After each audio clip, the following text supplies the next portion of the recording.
우리는 오늘 여호수아 6장 전체 말씀보다는 1절에서 7절까지 말씀까지 우리가 함께 좀 살펴보려고 합니다.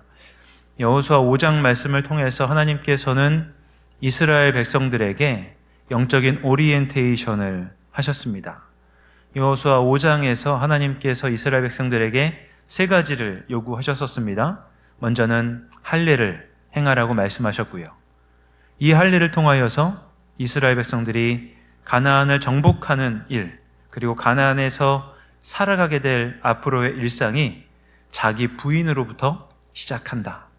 나의 능력과 나의 지식과 나의 경험으로 가나안 땅에서의 정복과 신앙생활을 하는 것이 아니라 나의 연약함과 부족함을 하나님께 고백하는 할례를 통하여서 내가 하나님 앞에서 자기 부인을 하는 것으로 전쟁과 신앙생활을 하게 된다라고 하나님은 고백하게 하셨습니다. 두 번째로 하나님께서 이제 전쟁과 가나안 생활을 앞둔 이스라엘 백성들에게 유월절을 지키게 하시고 그들이 그동안 먹어왔던 만나가 끊어지는 일들을 경험하게 하셔서 애굽에서는 그들이 애굽에서 출애굽할 때 가지고 나왔던 양식으로, 또 광야에서는 만나로, 이제 가나안 땅에서는 하나님 그 땅에서 소산으로 먹게 하시는 신실하신 하나님을 다시 한번 기억하고 생각하면서 앞으로 가나안 땅에서 일어나게 될 모든 일상과 삶을 하나님이 책임지시고 공급하신다는 사실을 다시 한번 기억하게 하셨고요. 또 마지막으로 여호와의 군대 장관을 여호수아가 만나게 하심으로 인하여서 하나님께서 이스라엘 백성들보다 한 걸음 더 앞서서 가나안 족속과의 전쟁을 수행하실 것이고 하나님께서 그 전쟁을 이기게 하실 것을 이스라엘 백성들이 기억하면서 모든 전쟁과 그리고 가나안에서의 신자로서의 삶을 살아가도록 오리엔테이션을 하셨다는 것, 지난주에 함께 다루었었습니다. 오늘은 여호수아 6장 1절부터 7절까지 나오는 말씀을 통하여서 이제 하나님께서 전쟁을 수행할 이스라엘 백성들에게 하시는 명령, 이 명령을 한번 생각해보고 이 명령을 통해 우리에게 주시는 하나님의 음성에 귀를 기울여 보도록 하겠습니다. 여호수아 6장의 구조를 먼저 좀 살펴보려고 하는데요. 여호수아 6장은요, 다음과 같이 되어 있습니다. 오늘 우리가 함께 읽을 여호수아 6장 1절에서 7절까지 말씀은 여리고성을 점령하라라고 하는 하나님의 명령에서 하나님이 주시는 몇 가지 내용이 담겨 있고요. 여호수아 6장 8절에서 14절까지는 이스라엘 백성들이 하나님의 명령을 받고 여리고성 주변을 도는 일들이 있습니다. 그리고 15절에서 21절까지는 마지막까지 여리고성을 돈 이후에 하나님께서 외치라고 하셨던 명령에 순종하여서 이스라엘 백성들이 여리고성을 향하여 외치게 되었을 때 성이 무너지고 여리고성이 함락되는 내용이 담겨 있고요. 여호수아 6장 22절에서 25절까지는 라합 가족이 정찰하였을 때에 함께 약속했던 대로 구원받는 내용이 나옵니다. 그리고 여호수아 6장 26절에서 27절까지 말씀은 무너진 여리고성을 재건하지 말라는 하나님의 명령이 이제 6장에 나오는데요. 오늘은 이 내용을 한 번에 다 다루기에는 좀 내용이 많기 때문에 1절에서 7절까지 나오는 하나님의 세 가지의 명령을 중심으로 우리에게 들려주신 하나님의 말씀에 귀를 기울이도록 하겠습니다. 먼저 하나님께서 이스라엘 백성들에게 여리고성을 점령하라고 말씀하시면서 그들에게 이해할 수 없는 명령을 하십니다. 전쟁이라고 하면 군사와 군사가 싸우는 모습이 우리에게는 당연하게 상상이 되어집니다. 그리고 성을 점령한다고 하면 군사들이 사다리를 준비하고 활을 준비해서 성을 공격하는 공성전의 모습이 보통은 전쟁의 하나의 모습과 그림으로 우리의 머리에, 우리의 마음, 우리의 생각이 떠오르게 될 터인데요. 하나님께서 이스라엘 백성들에게는 여리고성의 전쟁, 이 전쟁의 승패를 군사력이나 무기의 우위에 따라서 두지 않는다라고 말씀하십니다. 여리고성 전투는 이제 앞으로 이어지게 될 가나안에서의 전쟁에 대한 첫 번째 전투이기도 하고 그리고 그 전쟁을 대표하는 전쟁이기도 하기 때문에 하나님께서 여리고성에 대한 전쟁은 아주 특별한 방식으로 이스라엘 백성들에게 명령하십니다. 이해할 수 없는 방식이죠. 단순한 방식입니다. 하나님의 말씀이 주어지고 그 말씀에 순종하느냐 하지 않느냐가 여리고성 전쟁의 승패를 가르는 기점입니다. 군사가 얼마나 많으냐, 무기가 얼마나 잘 준비되어 있느냐, 이스라엘 백성들이 얼마나 용맹하냐, 이것은 여리고성 전쟁의 승패를 가르는 어떤 요소도 되지 않는다는 사실을 먼저 기억하면서 하나님께서 이스라엘 백성들에게 말씀을 하시고 그 말씀에 순종하는 것이 가나안에서의 모든 전쟁을 이끌어가는 하나의 기준이며, 그리고 가나안 전쟁을 통하여서 우리에게 주시는 음성이기도 한 이 땅에서 하나님의 사람으로 신앙생활의 승패는 우리의 능력, 우리가 가지고 있는 자산, 아니면 우리가 가지고 있는 지혜와 경험이 아니라 하나님의 말씀에 들려지는 하나님 말씀에 얼마나 순종하는가에 달려있다는 사실을 오늘 말씀을 통하여서 함께 살펴보도록 하겠습니다. 본문 1절에서 3절까지 말씀에 이렇게 기록이 되어 있습니다. 이스라엘 자손들로 말미암아 여리고는 굳게 닫혔고 출입하는 자가 없더라. 여호와께서 여호수아에게 이르시되 보라, 내가 여리고와 그 왕과 용사들을 내 손에 넘겨주었으니. 3절 말씀은 함께 읽습니다. 너희 모든 군사는 그 성을 둘러 성 주위를 매일 한 번씩 돌되 엿새 동안을 그리하라. 여리고성은 가나안 이제 초입에 있는 성이기도 하고 가나안을 대표하는 성이기도 합니다. 하나님께서 여리고성을 점령하려고 할 때에 아주 용맹한 사람 몇 명을 뽑아서, 그리고 다른 사람들보다 더 힘이 강한 군사들을 뽑아서 여리고성을 치라하고 말씀하지 않으신다는 거죠. 3절 말씀에 어떻게 기록이 되어 있냐면 너희 모든 군사는 이라고 지칭을 하십니다. 하나님께서 이스라엘 백성들을 모두 동원하신다는 내용입니다. 우리가 너희 모든 군사라고 하면 전쟁을 할 수 있는 사람만 지금 하나님께서 나오라고, 전쟁에 참여하라고 말씀하시는 것처럼 오해하기가 쉽지만, 너희 모든 군사라고 지칭되어 있고 이후에 이스라엘 백성들이 어떻게 반응하는지를 보면 너희 모든 군사라는 이 내용은 이스라엘 전체를 이야기합니다. 이스라엘 백성 전체를 이야기하는데요. 왜냐하면 이제 다음 주에 저희가 살펴보겠지만 이스라엘 백성들이 진군하는 순서가 나와 있습니다. 이스라엘 백성들이 행진했던 순서가 있는데요. 다음과 같습니다. 먼저는 무장한 사람들이 이제 여리고를 돕니다. 무장한 군사들이라고 할 수 있겠죠. 그리고 나서 그 무장한 군사들을 뒤이어서는 7 양각 나팔을 부는 7 제사장이 그 군사들을 따르게 됩니다. 그리고 나서 하나님의 언약궤가 7 양각 나팔을 부는 7 제사장의 뒤를 따르며 여리고성을 돌게 되고요. 그 다음에 다시 무장한 군사들, 후군이 언약궤를 보호하는 그런 형태를 가지고 여리고성을 돌게 됩니다. 그리고 나서 마지막에는 일반 백성이 여리고성을 도는 행진에 동참하게 되는 것을 우리가 볼 수 있는 것이죠.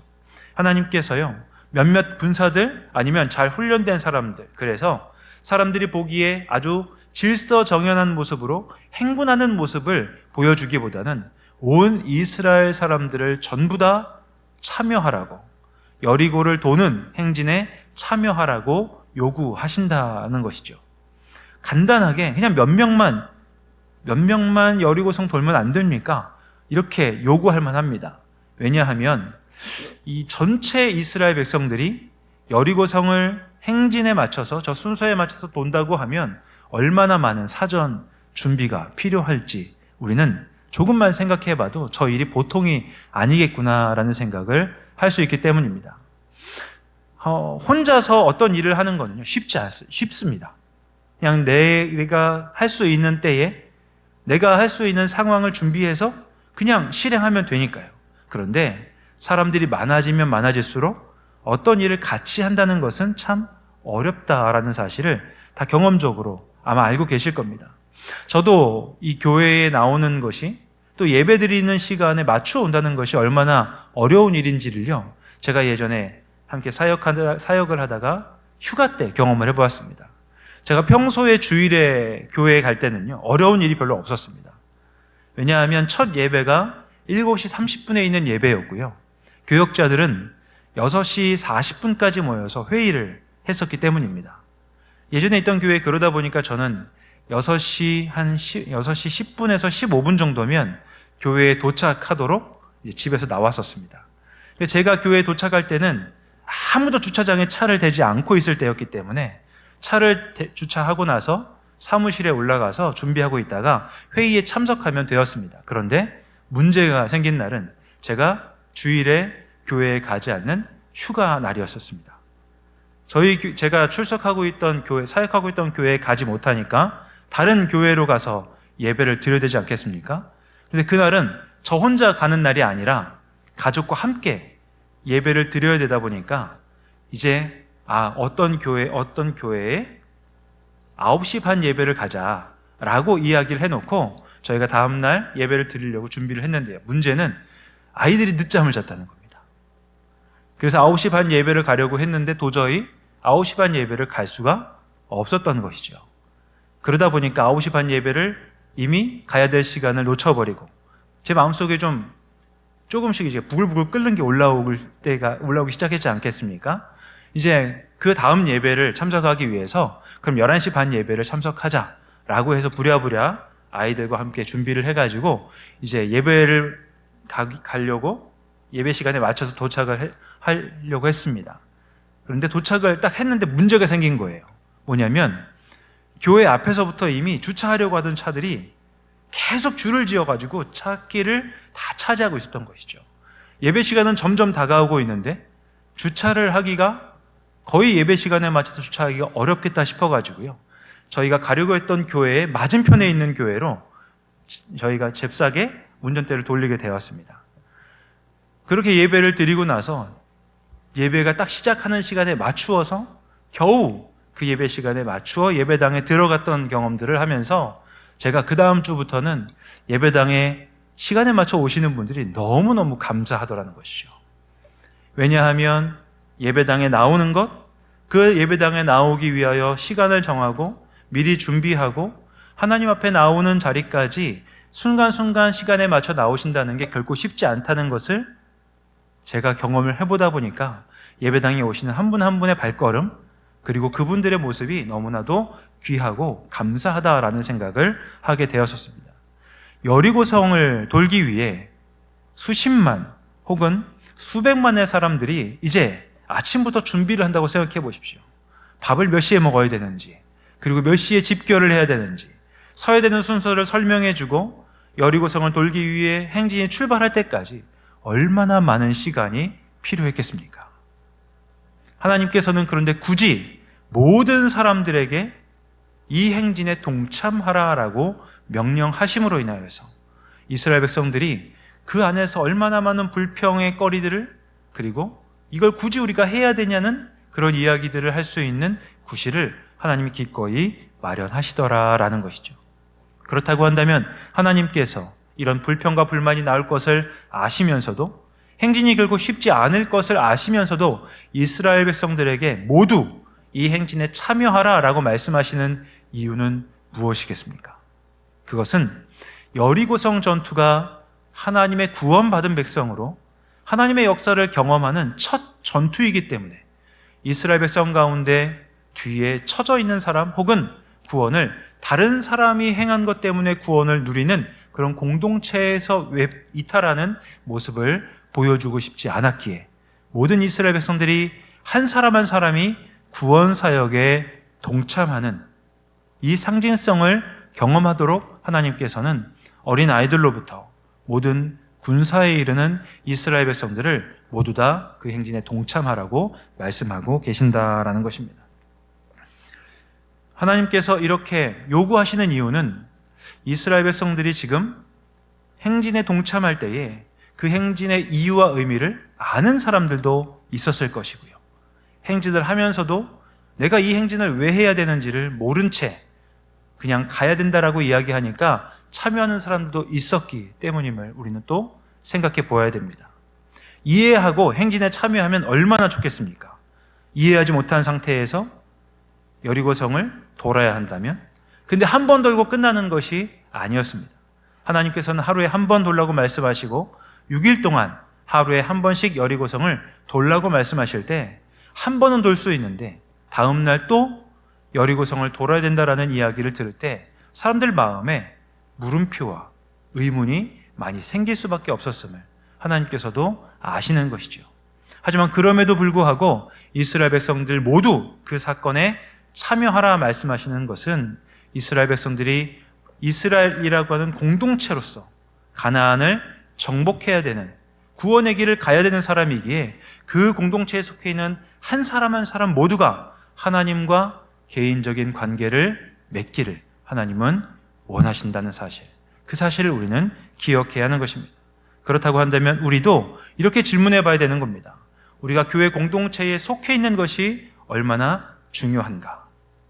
오늘 기도해 주셨던 권사님께서도 다음 주에 있는 특별 새벽 기도회 혹은 그 새벽 기도회를 끝나고 나서 우리가 10월 달에 또 하게 될, 10월 달에 진행하게 될 리더 양육 학교라든지 아니면 우이동교회에서 행하는 여러 가지 행사들이 우리 교회를 통하여서 진행될 때 우리 교회에 속해 있는 많은 분들이 그 교회 행사에 참여하시는 것들을 보게 될 겁니다.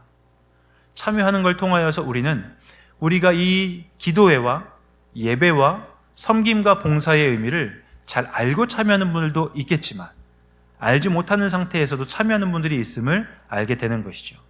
그렇다고 한다면 공동체에 속해 있기에 우리가 하나님의 일들에 참여할 수 있는 것이 은혜요 복임을 깨닫게 되는 것입니다. 우리가 공동체에 속해 있기에 하나님의 구원 역사에 참여하게 되고 이해하던 이해하지 못하던 간에 하나님께서 역사하신 것을 참여하는 걸 통해 우리는 나중에라도 이해하고 있지 못한다 하더라도 나중에라도 하나님께 하나님 우리가 왜 여리고성을 돌아야 됩니까? 라고 하는 질문을 던질 수 있는 기회를 이스라엘 백성들은 가지게 된다는 사실을 우리는 알아야 되는 것이죠. 공동체에 속한다는 것은 이러한 유익이 있는 것입니다. 그래서 하나님께서는 공동체에 속한 모든 사람들을 여리고를 도는 행진에 참여하라고 말씀하십니다. 이제 하나님께서 공동체를 통해 여리고성을 돌고 있는 사람들에게 명령하시는 두 번째 명령이 있는데요. 그것은 여리고성을 한 번 도는 것으로 끝내지 말고 엿새 동안 돌라고 말씀하십니다. 그리고 마지막 7번째 날에는 추가적으로 7번을 더 돌라고 말씀하시는데요. 본문 말씀인데요. 여호수아 6장 3절에서 4절 말씀을 함께 읽도록 하겠습니다. 너희 모든 군사는 그 성을 둘러 성 주위를 매일 한 번씩 돌되 엿새 동안을 그리하라. 제사장 7은 7 양각 나팔을 잡고 언약궤 앞에서 나아갈 것이요 7째 날에는 그 성을 7번 돌며 그 제사장들은 나팔을 불 것이며. 하나님은요 여리고성을 한 번 돌았을 때 무너뜨릴 수도 있는 분이지만 여리고성을 한 번 돌았을 때 무너뜨리지 않으십니다. 이스라엘 백성들에게 굳이 하루에 한 번씩, 차라리 13번을 돌게 하시려면 하루에 13바퀴를 돌라고 하시면 그나마 좀 쉬울 텐데 한 바퀴 돌고 나서 각자 다 흩어지고 하루를 자고 나면 다시 다음날 진을 다시 갖추어서 또 한 바퀴를 돌아야 됩니다. 이런 날을 엿새를 하게 하시고 마지막 날 7번째 날에는 7바퀴를 돌라고 하나님께서는 명령하게 하시는 것이죠. 어떤 사람들은 하나님께 이렇게 질문했을 겁니다. 하나님, 이왕 하게 하실 거면, 이왕 여리고를 정복하게 하실 거면 좀 쉽게 하시면 안 되겠습니까? 라고 충분히 질문할 만합니다. 이왕 일을 할 건데 좀 쉽게 해주고 편하게 해주면 얼마나 우리도 좋고 하나님도 굳이 7일 동안 안 기다리셔도 되지 않습니까? 라고 질문할 수 있지 않겠습니까? 그런데 하나님이 이렇게 7일 동안 하게 하시는 이유는 무엇일까요? 하나님께서는 구원의 역사가 단 하루에 이루어지지 않는다는 사실을 이스라엘 백성들에게 알려주시기 위해서 하루에 한 번씩 어렵고 힘든 과정들을 지나가게 하신다라는 사실을 우리는 기억해야 합니다. 예수님께서도요, 구원의 과정, 하나님께 나아가는 길이 결코 쉽지 않다는 사실을 제자들에게 알려주셨습니다. 마태복음 7장 13절에서 14절 말씀을 함께 읽도록 하겠습니다. 좁은 문으로 들어가라. 멸망으로 인도하는 문은 크고 그 길이 넓어 그리로 들어가는 자가 많고 생명으로 인도하는 문은 좁고 길이 협착하여 찾는 자가 적음이라. 예수님께서도 하나님을 아는 과정, 하나님께 나아가는 길은 좁고 아주 협소한 길이다라고 말씀하시는 것이죠. 마찬가지로 가나안을 정복하는 정복의 과정은 하나님 말씀에 순종하기만 되면 되는 거라서 우리가 쉽다라고 생각할 수 있지만, 우리가 앞에서 살펴본 것처럼 굉장히 많은 준비와 매일매일 반복되는 힘들고 어려운 과정을 지나가야 된다는 사실을 우리는 알게 됩니다. 구원을 이루는 과정이 어렵고 힘들다라는 것이죠. 그러하다 보니 구원을 이루어가면서 예수님을 닮은 사람을 주변에서 찾아보는 일이, 그리고 그런 분을 함께 만나고 교제하는 일이 쉽지 않음을 우리는 경험적으로 이미 알고 있습니다. 구원을 이루어가면서 예수님을 닮아가는 것이 우리 삶의 목표야라고 함께 이야기하다 보면 저희 아내가 꼭 저한테 물어보는 말이 있어요. 뭐라고 물어보냐면, 주변에 진짜 예수님 닮은 사람 한 명만 대보라고 이야기를 합니다. 그렇게 직접적으로 물어보면 생각을 해보거든요. 생각을 해보면서도 정말 예수님의 인격과 성품을 많이 닮아있는 분을 선뜻 이야기하기가 쉽지 않다는 사실을 우리는 알게 되는 것이죠. 하나님께서는 그 사실을 알기 때문에 이스라엘 백성들에게 구원은 한순간 이루어지지 않는다는 것, 그 일들을 감당하고 구원의 완성에까지 이르는 그 길은 우리가 오랜 기간 반복하여서 하나님의 일들을 감당하며 주님의 말씀에 순종함으로 이룰 수 있다는 사실을 하나님께서는 알려주기를 원하십니다. 구원의 완성은 단 하루에 이루어지지 않는다는 사실을 우리가 꼭 기억해야 할 것입니다. 그렇다고 하면 우리가 이 땅을 사는 모든 인생의 여정이 날마다 우리가 구원의 완성을 이루어가는 여리고성을 도는 여정과 같다는 사실을 우리는 기억해야 할 것이고요. 그 과정이 결코 쉽지 않고 어렵겠지만 하나님께서 이미 승리하게 하신 싸움을 하는 것이라는 사실을 깨달음으로 인하여서 날마다 우리에게 주신 일상과 삶의 현실을 기꺼이 수용하고 살아내는 그런 매일매일을 살아가야 할 것입니다. 우리가 기억할 것은 여리고성은 단 하루에 무너지지 않았다는 사실입니다. 매일 한 바퀴씩, 그리고 마지막 날을 7바퀴를 돌 때까지 여리고성은 아주 견고해 보였습니다. 7바퀴를 다 돌고 나서 하나님의 말씀에 따라서 선포하는 말씀에 순종했을 때야 비로소 여리고성은 그때 무너졌지, 한 바퀴 도니까 조금 무너지고 다음날 또 한 바퀴 도니까 또 조금 무너지고 그렇게 하지 않았다는 사실을 우리는 기억해야 합니다. 신앙생활을 하면서도 우리의 성품 아니면 교회의 변화가 당장 눈에 띄지 않는다는 사실을 우리는 기억해야 하는 것이죠.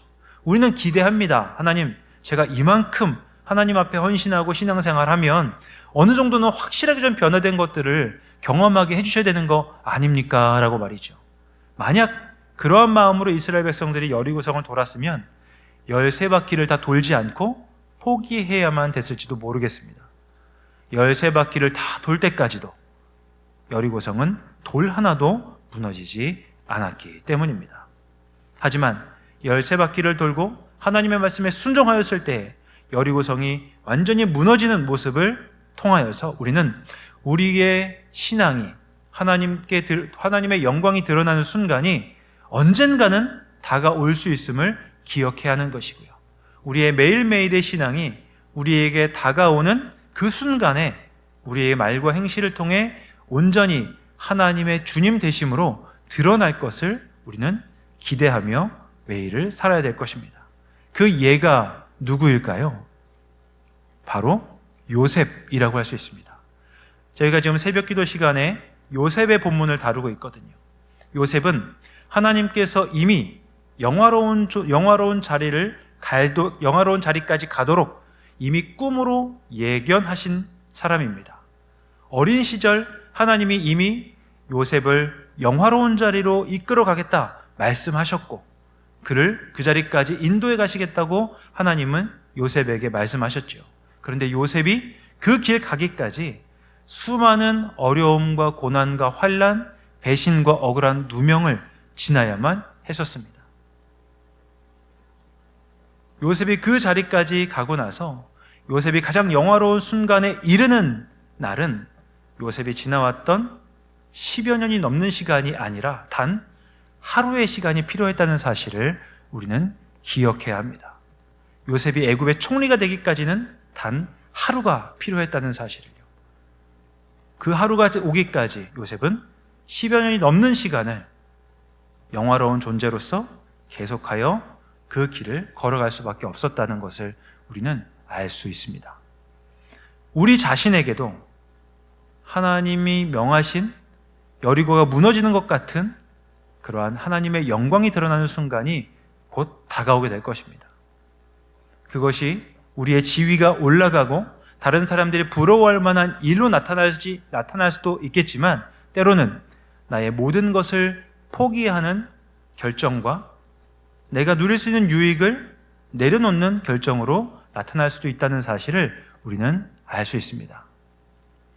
여리고성이 무너지는 모습이 예수님을 통하여서는 겟셋마네의 기도와 그리고 십자가에서의 죽음으로 나타났다는 사실을 우리가 생각해 볼 때에 우리도 매일매일의 신앙의 발걸음과 걸음걸이를 통해 하나님의 영광을 드러내는 그 순간이 반드시 오고 있다는 사실을 꼭 기억하셔서 바로 그 순간에 하나님이 내 삶의 주인이라는 사실을 꼭 우리의 가정과 삶의 자리에서 보여주시는 모든 우리 의동교회 교우분들 되시기를 주님의 이름으로 간절히 기원합니다. 또 오늘 본문 말씀을 통해서 하나님이 이스라엘 백성들에게 말씀하시는 내용은 이스라엘 사람들에게 여리고성을 도는 동안 침묵하라고 하나님은 말씀하십니다. 그리고 때가 되면 입술을 열어 선포하라고 이스라엘 하나님께서는 말씀하시는 것이죠. 여호수아 6장 10절 말씀을 함께 읽도록 하겠습니다. 여호수아가 백성에게 명령하여 이르되 너희는 외치지 말며 너희 음성을 들리게 하지 말며 너희 입에서 아무 말도 내지 말라.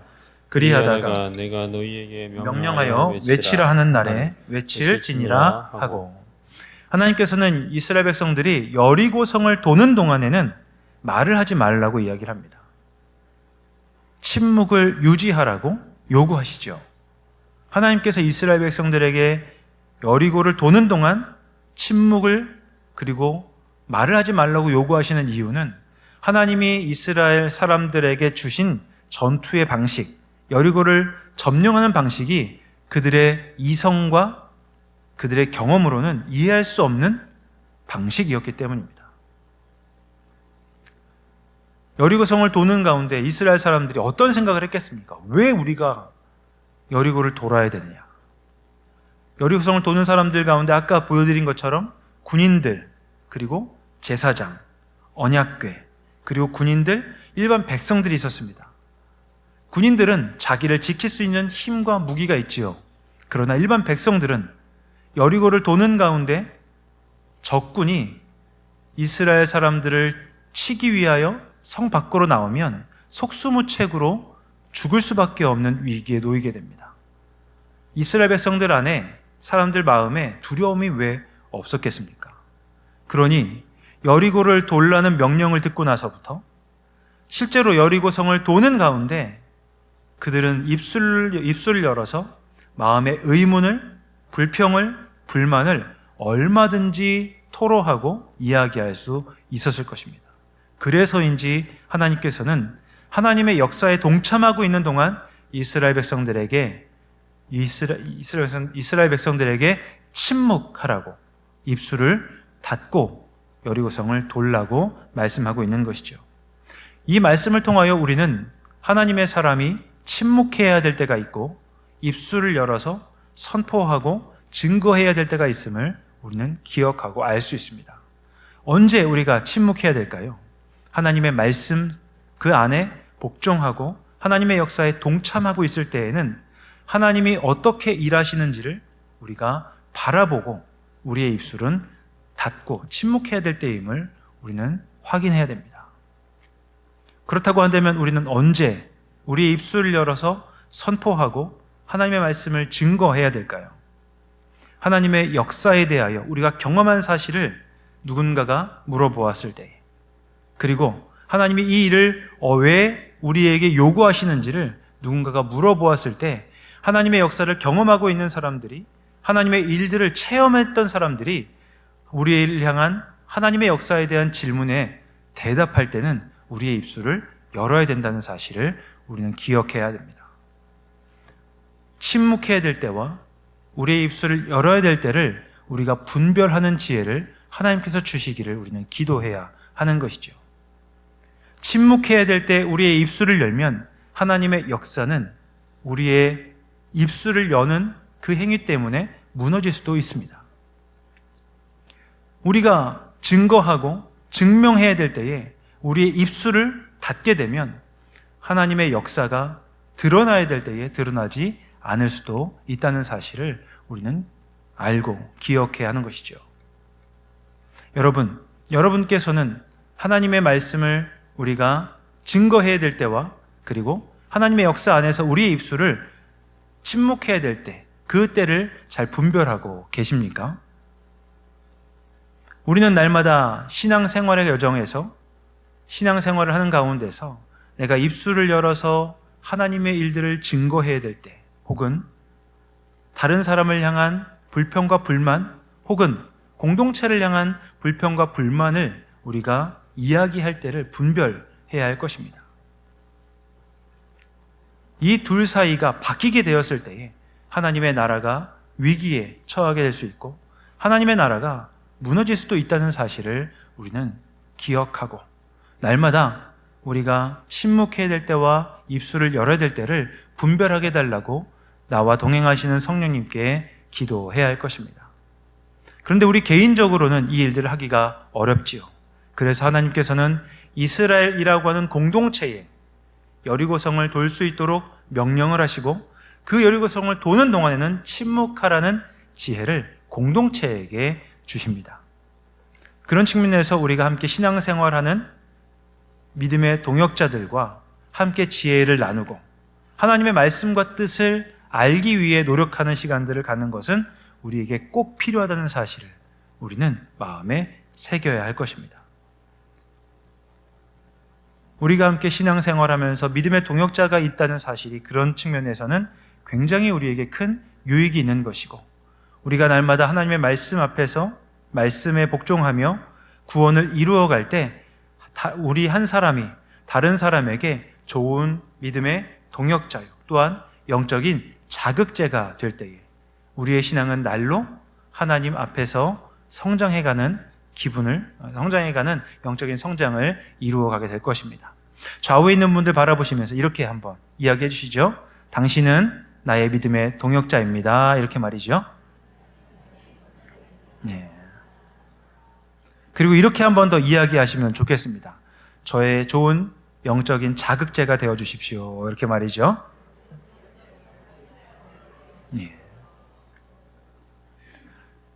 말씀을 준비하면서 교회 공동체에 대해 많이 생각하게 되었습니다.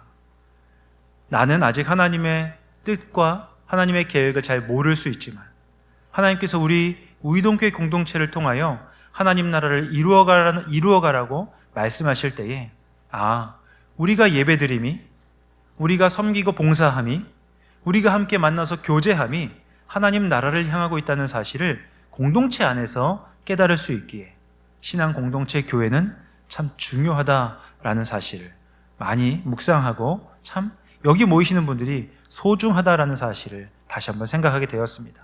우리가 좌우를 보시면서 인사했던 내용들이 진심이었으면 좋겠습니다.